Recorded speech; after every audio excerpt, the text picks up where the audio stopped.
Welcome back, AVP Wargamers. Today we're going to talk about the mysterious race of the engineers, also known as the space jockeys from the movie Alien. And we're going to show you my print of the day, the Papsikles Omega.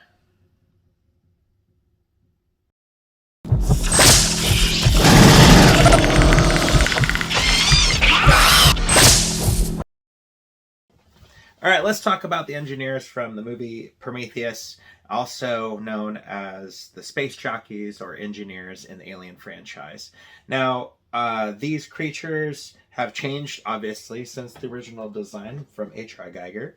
This right here is a model kit of the space jockey from the original Alien movie.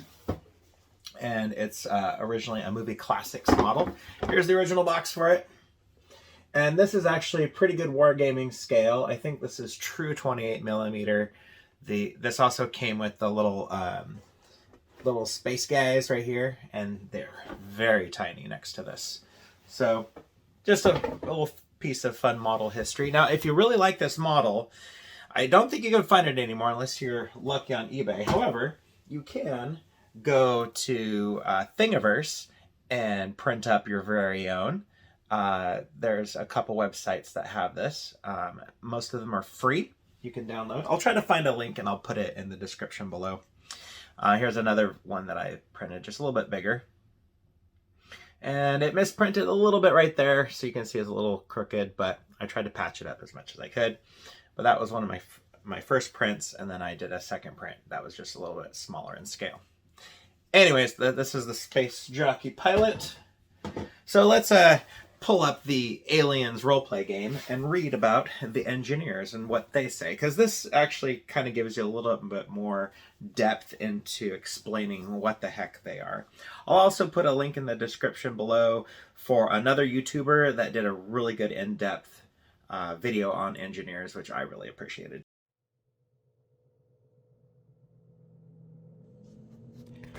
The ruins of their massive necropoli and pyramidal structures are spread across the stars. The sophistication of their fossilized biotechnology mystifies explorers, while their megalithic stone statues and busts bear testament to their artistic and architectural superiority. But who are they? If the company has its way, you'll never find out. Hieroglyphal tablets unearthed on Tanaka 5 call them Oseans. The decoded derelict beacon on LV-426 made reference to the Malakak. Whatever they call themselves, to modern humans they are known simply as the engineers. Dr. Elizabeth Shaw coined the term when she and Dr. Charles Holloway discovered pictograms on many of Earth's continents depicting giant beings pointing towards the stars. Believing the beings to have engineered humanity, she dubbed them accordingly. That star configuration turned out to be a star map, which led the Prometheus mission to a distant moon and the ruins of an engineer outpost. Whatever they found there was erased from the archives. The destination of the Prometheus was classified and all but forgotten. But stray transmissions picked up by company satellites confirmed the existence of the beings. Over the decades, covert operative scientists have made attempts to classify them. Those with religious learnings have likened them to the Nephilim, fallen angels cast out of heaven for meddling with, or, in case, creating humanity. As the first remains of their kind was discovered at the helms of their dead ships, some have labeled them Mundus Gorbavali, or Universal Pilot. Like the misnomer Inter Nevectus Raptus, Murderous Thief, that is sometimes associated with the xenomorph XX121. The classification in and of itself is incorrect. There is no pilot genus to draw upon. The late Dr. Shaw's scientific notes that were recovered in a garbled signal sent over the loss of the Prometheus provide most shocking revelation about these engineers. Their DNA is human. They predate us, they are us, and we come from them. The rediscovery of Shaw's notes has led to a more scientific name for these giants, Homo genitor, or creator of man. The little more that is known from them has been gleaned from several extrasolar archaeological digs discovered within the past 3 years, as the frontier has advanced into the unknown. No living engineers are known to exist, and the few xenoanthropologists aware of them believe they died out thousands of years ago. Their passing is marked by their abandoned citadels, derelict ships, and their biogenetic and evolutionary experiments. What is also clear from Dr. Shaw's transmissions is that even though they created humanity, at some point, millennia ago, they decided to undo their creation, attempting to wipe out the Earth and start again. Conjectural analysis. Some theories suggest that there are different breeds or castes of engineers with physical alternatives bred into them, thereby differentiating civilian and militant factions. Others have postulated that not all the crumbling edifices unearthed on the frontier are those of the engineers, but that some belong to other species seeded by or crossbred with them. If this is the case, then these civilizations have likewise died out, and pointing to the enormous fossilized remains of the so-called space jockey specimen, reportedly witnessed by the 2 starfreighter crews and colonists from Hadley's Hope, some xenoanthropologists suggest the engineers based their biomechanical technology on creatures greater than themselves. A strange being of immense size, replete with pachydermic proboscis. However, since the specimen in question was unfortunately destroyed and there are no engineers around to ask, all of this is merely hearsay and conjecture. Physical traits. The engineers were colossal beings. While some fossilized evidence places them at as much as 4.5 meters tall, most agree they averaged about 2.7 meters in height. On first appearance, their bodies seem biomechanical in nature, with bulbous trunked head. That is, in fact, a removable living pressure suit that melds with the engineer's body, with the head actually being a helmet of some type. These living suits and helmets have only been found dead, ossified and fossilized over millennia of disuse. Underneath their strange garb, the engineers are statuesque. They have hairless, chiseled physiques with translucent blue-white skin, heavy brows, high noses, and large, glassy black eyes. They are both beautiful and powerful in appearance. While they were once believed to be all male, there is now evidence to suggest that female engineers exist as well. Dr. Shaw theorized that the females operated in a leadership capacity, while the males assumed soldier, artisan, and philosopher roles. But there is no evidence to support this. Females are equally hairless and just as dangerous. Technology. The engineer flute. Music is the crux of the engineer society. It has been hypothesized that they can see melodies as color, shapes, and words. As such, music is a key to operating most of their technology. Different flutes function as keys to unlock different doors and technology. And playing different notes on these flutes will trigger different functions, such as turning on the lights, starting the juggernaut, plotting a navigational course, or even unlocking a biosuit. An android or human possessing particular talent for music could conceivably learn to whistle the appropriate tones to activate and operate engineer technology, but it is an exceedingly difficult skill to master. Engineer biosuit. It has been theorized that these pressure suits increase the wearer's strength, help them to process toxins, and act as armor against ballistic weaponry. Helmeted, one of these suits will keep an engineer alive in the vacuum of space. Scientists believe an engineer could survive in toxic environment for at least 1 hour sans helmet, as the biosuit will breathe for them. The biosuit also acts as an advanced medkit, repairing damage to the engineer's body and providing the wearer with limited sustenance. Engineer Rebreather. Usually used by the engineers when placed in cryosleep, these bioengineered masks insert a tube down the wearer's throat and feed oxygen directly to their lungs. Sarcophagi. Resembling large, translucent coffins, these engineer hypersleep tubes can keep someone alive in sustained animation for centuries, if not a millennia. An engineer rebreather must be worn while in the chamber. Engineer architecture is on a grand scale, with monolithic stone citadels, impressive arches, and massive domes.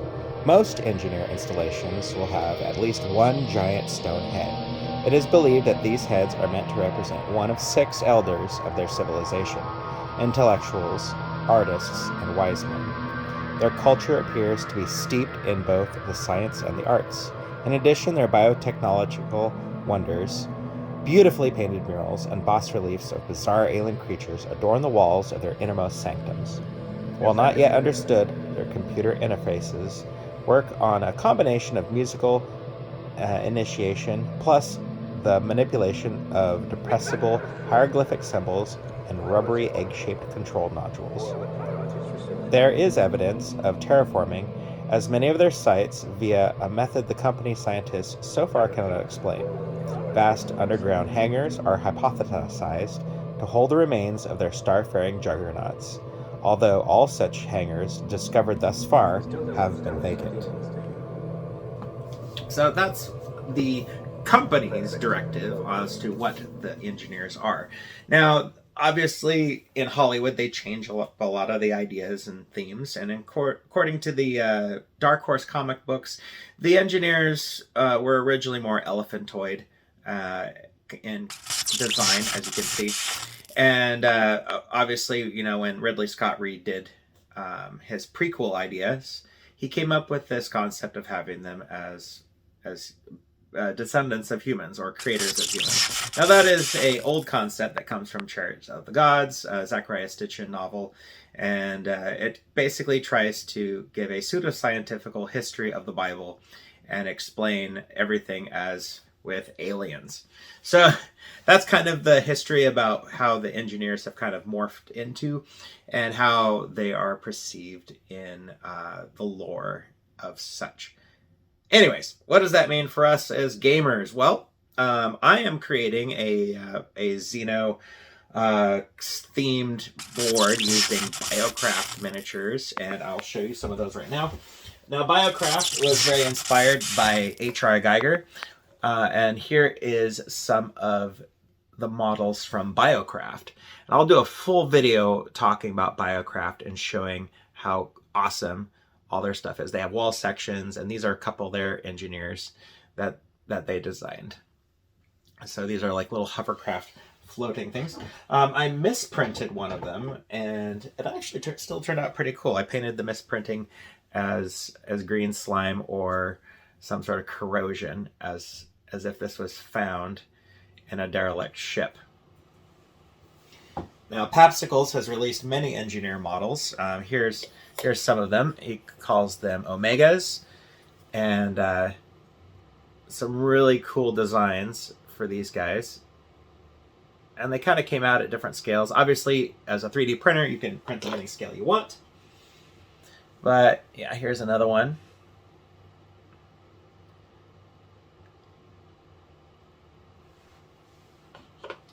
Now, some of the things that are kind of contrary is obviously when David and Shaw landed on the engineer's planet, David was responsible for wiping them out using the black goo. Now, what I think is going on there is that the engineers had several castes, and one of them was a military group that wanted to wipe out the humans and their creation. And according to Ridley Scott, it's because Jesus got crucified, even though Jesus, the engineer, was taught by the engineers to save humanity. But humanity sucked so bad that they crucified this perfect person that the engineers had taught and sent back down to Earth.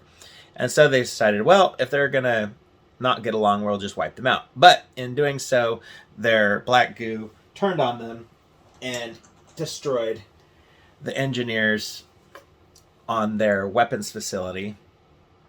And there's a couple of script rewrites where at first it was xenomorphs that outbroke and killed all the engineers, and there were supposed to be different types of xenomorphs. But then they got another writer in there that screwed everything up. Now here's a different model from a different company that was, again, very H.R. Geiger inspired. And I wanted to kind of share that with you. I was making like different types of biomechanical engineers. And that same artist also did these, which I'll be using in my BioCraft scenery.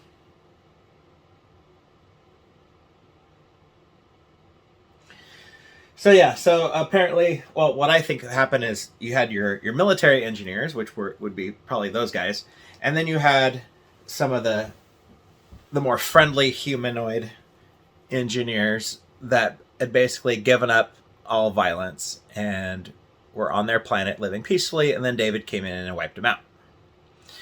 And the thing that sucked is we really wanted to see their civilization, but they got killed off screen, which always ruins any type of mystery that you would love to see in the Alien franchise.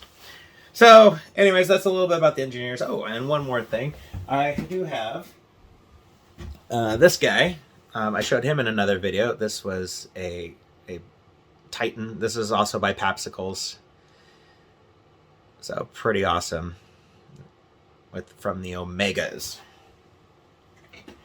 But in my gaming, I think that the engineers are going to have a safe haven somewhere where the predators are trying to wipe them out as well. Because also in some of the comic books, it hinted that the predators hate the engineers and want to wipe them off the face of the entire galaxy. And so we'll see what happens with that. But I think as a wargamer, that'd be a fun scenario, having the engineers versus some predators and maybe some colonial marines. And of course, the engineers, they're using their black goo and their scientific experiments to create horrible things. Which again, this brings me to this Omega holding one of those jars. And it is going to be basically one of the scientists, engineers that will unleash death upon the universe. All right. Again, I hope you enjoyed. Check out all the links below. Again, this was not sponsored. These are just fun things that I've been digging up and looking into. And come back for another video. I'm going to work on my BioCraft video once I build an entire derelict ship. Record it with hallways and doorways and rooms and chambers and ancient engineer stuff. Oh, and maybe even some relics that are from our past. Anyways, this is AVP Wargamer. Hope you had fun. I'll see you next time. Next time, it's Wargaming.